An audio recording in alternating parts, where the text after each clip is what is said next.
جب اللہ نے انسان کو خلق کرنے کا ارادہ کیا تو کوئی بھی فرشتہ زمین سے مٹی نہ لا سکا۔ تو اتنے میں حضرت عزرائیل علیہ السلام فرمانے لگے، اے اللہ یہ کام مجھ سے ہی ہونا ہے۔ تو بس اللہ کے حکم سے حضرت عزرائیل زمین کو آئے اور 3 اقسام کی مٹی کو جمع کیا، سرخ، سفید اور سیاہ۔ پھر اس مٹی کو مکہ اور طائف کے درمیان رکھا گیا اور مسلسل باران رحمت برستی رہی۔ پھر اللہ نے اس مٹی کو عرش پہ بلایا اور حضرت آدم علیہ السلام کا پتلا تیار کر دیا اور 40 سال تک وہ جنت میں رکھا گیا۔ ہر فرشتہ اس مجسمے کو دیکھتا کہ یہ مٹی کا بنا ہوا پتلا کیسے چلے گا، کیسے بات کرے گا، کیسے زندہ ہوگا۔ 40 سال تک اللہ نے اس نشانی کو قائم رکھا اور پھر ایک دن جنت کے تمام فرشتوں کو حکم دیا کہ آج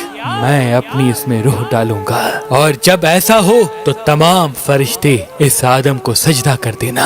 سب فرشتے حیرت سے پتلے کو دیکھ ہی رہے تھے، اتنے میں اللہ نے اس مٹی کے مجسمے میں اپنی روح ڈالی تو آدم علیہ السلام نے چھینک لی اور تمام فرشتے سجدے میں گر کے اللہ کی تعریف کرنے لگے سوائے ابلیس کے، اور وہ تکبر اور حسد کر بیٹھا۔ اللہ نے اسے اپنی دربار سے نکال دیا۔ پھر اللہ نے حضرت آدم سے بی بی حوا کو پیدا کیا اور ان کی جنت میں کی گئی غلطی کے سبب ان کو زمین پہ بھیج دیا، اور یہ حکم نافذ کیا کہ اب جنت میں وہی آئے گا جو یہ ثابت کرے کہ وہ ہمارا فرما بردار ہے۔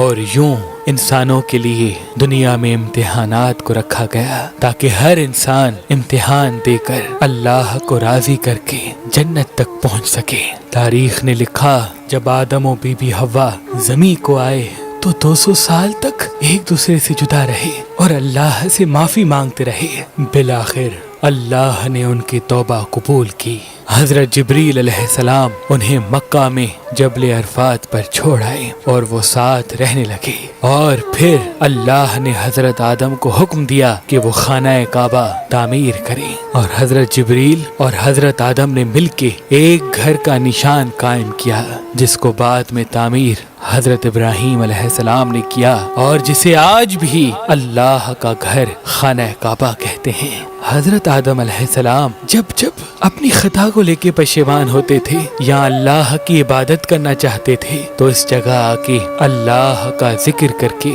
اللہ کو راضی کیا کرتے تھے۔ حضرت آدم علیہ السلام نے 960 برس کی زندگی پائی، جبکہ آدم علیہ السلام کی زندگی 1000 سال کی تھی، کیونکہ جب آدم علیہ السلام جنت میں تھے تو اللہ نے حضرت آدم علیہ السلام کو ان کی تمام اولاد جن جن کو نبوت ملنی تھی ان کی شخصیت اور ان کی عمر آدم علیہ السلام کے نزدیک واضح کر دی۔ آپ نے جب حضرت داؤد علیہ السلام کی عمر کو 60 سال تک دیکھا تو اللہ سے کہنے لگے، اے اللہ میری عمر کے 40 سال میرے پوتے داؤد کو دے دے۔ تو یوں آپ کی دعا قبول ہو گئی۔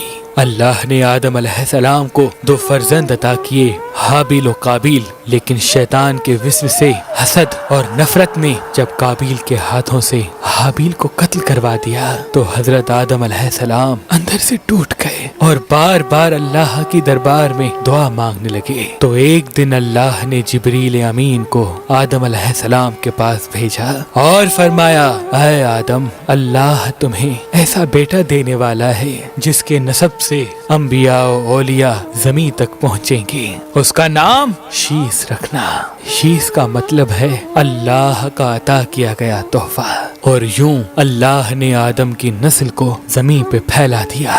جب آدم علیہ السلام کا آخری وقت آیا آپ نے اپنے بیٹوں سے کہا کہ میرا جنت کے پھل کھانے کا جی کر رہا ہے۔ آپ کے بیٹے زمین پہ جنت کے پھل ڈھونڈتے رہے کہ اچانک سے ان کو فرشتے ملے اور کہنے لگے، اے بنی آدم کہاں جا رہے ہو؟ انہوں نے کہا، ہم اپنے بابا آدم کے لیے جنت کے پھل ڈھونڈ رہے ہیں۔ ان فرشتوں نے کہا، جاؤ